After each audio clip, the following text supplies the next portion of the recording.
ഒരു മഴയ്ക്കുള്ള പ്രളയം. ഞങ്ങളുടെയൊക്കെ ചെറുപ്പത്തിൽ ഇത്രയും മഴക്കെടുതികളും പ്രളയവും ഒന്നും എൻ്റെ ഓർമ്മയിൽ കാര്യമായിട്ടുണ്ടായിട്ടില്ല. കാലവർഷം ഏതാണ്ട് മെയ് മാസം ഒരു 25 ആകുമ്പോഴേക്കും ചെറുതായി തുടങ്ങും. അത് പതിയെ പതിയെ ശക്തി പ്രാപിക്കുകയും ചെയ്യും. തുള്ളിക്കൊരു കുടം പേമാരി. അത് ജൂലൈ അവസാനം വരെ അല്ലെങ്കിൽ ഓഗസ്റ്റ് ആദ്യ ആഴ്ചകളിലും വരെയൊക്കെ നിലനിൽക്കും. ചിലയിടത്തൊക്കെ ഉരുൾപൊട്ടൽ പോലുള്ള പ്രതിഭാസങ്ങളും കൃഷിനാശങ്ങളും വീടുകൾ നശിക്കുകയും ആൾനാശവും ഒക്കെ സംഭവിച്ചിട്ടുണ്ട്. പക്ഷേ ഇതുപോലെ വർഷാവർഷം ഒരാചാരം പോലെ സംഭവിക്കാറില്ല. ഉരുൾപൊട്ടൽ എന്ന് പറയുന്നത് ഒരു പ്രകൃതിയുടെ പ്രതിഭാസമാണ്. അതാരും വരുത്തുന്നതല്ല. പക്ഷേ ഇന്ന് നാം കേൾക്കുന്ന ഈ ഒരു മഴയ്ക്ക് വരുന്ന പ്രളയവും മഴക്കെടുതികളും ഈ കാലാവസ്ഥാ വ്യതിയാനവുമൊക്കെ നാം ക്ഷണിച്ചു വരുത്തിയതാണെന്ന് പറയാതിരിക്കുവാൻ സാധിക്കുകയില്ല. അതിൽ യാതൊരു സംശയവുമില്ല. അതിന്ന് മാറി മാറി വരുന്ന സർക്കാരിനെയോ ഉദ്യോഗസ്ഥന്മാരെയോ ദൈവത്തിനെയോ കുറ്റം പറഞ്ഞിട്ട് കാര്യമില്ല. അന്നത്തെ മനുഷ്യർ പ്രകൃതിയെ നശിപ്പിച്ചിരുന്നില്ല. അവർ വല്ലതുമൊക്കെ വെച്ച് പിടിപ്പിച്ചും സംരക്ഷിച്ചിരുന്നു. അന്നൊക്കെ എങ്ങോട്ട് നോക്കിയാലും നോക്കെത്താ ദൂരത്തോളമുള്ള നെൽപ്പാടങ്ങളും വെള്ളത്തിന് സുഗമമായി ഒഴുകിപ്പോകാവുന്ന തരത്തിലുള്ള ഓടകളും അരുവികൾ, പുഴകൾ, നദികൾ ഇതെല്ലാം സംശുദ്ധമായിരുന്നു. ഇന്നത്തെ പോലെ പ്ലാസ്റ്റിക് മാലിന്യങ്ങൾ മൂടി അടഞ്ഞിരുന്നില്ല. അതുപോലെ തന്നെ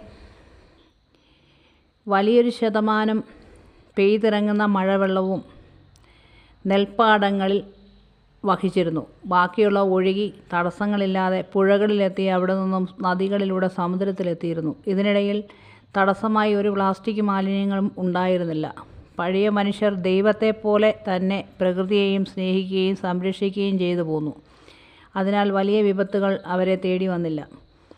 അതുപോലെ തന്നെ വേനൽക്കാലം അവസാനിച്ച് മഴ തുടങ്ങാറാകുമ്പോഴേക്കും തന്നെ എല്ലാവരും അവരവരുടേതായ കൃഷിയിടങ്ങൾ കൊത്തി കിളച്ച് മറിച്ചിടും.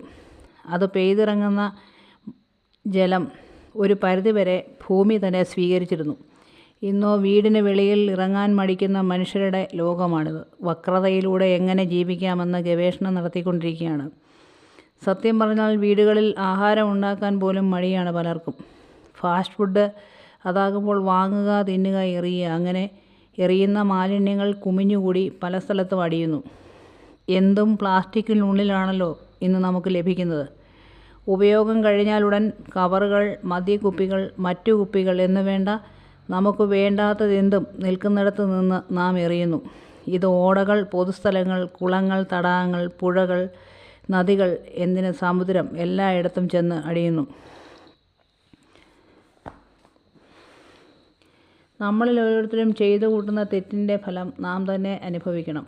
അതുപോലെ തന്നെ വൻതോതിൽ മഴവെള്ളം സംഭരിക്കാൻ ശേഷിയുണ്ടായിരുന്ന നെൽപ്പാടങ്ങൾ എല്ലാം മണ്ണിട്ട് നികത്തി വൻകിട ഫ്ലാറ്റുകൾ നമ്മൾ പണിതു. അതുകൊണ്ട് എന്തും സംഭവിച്ചു.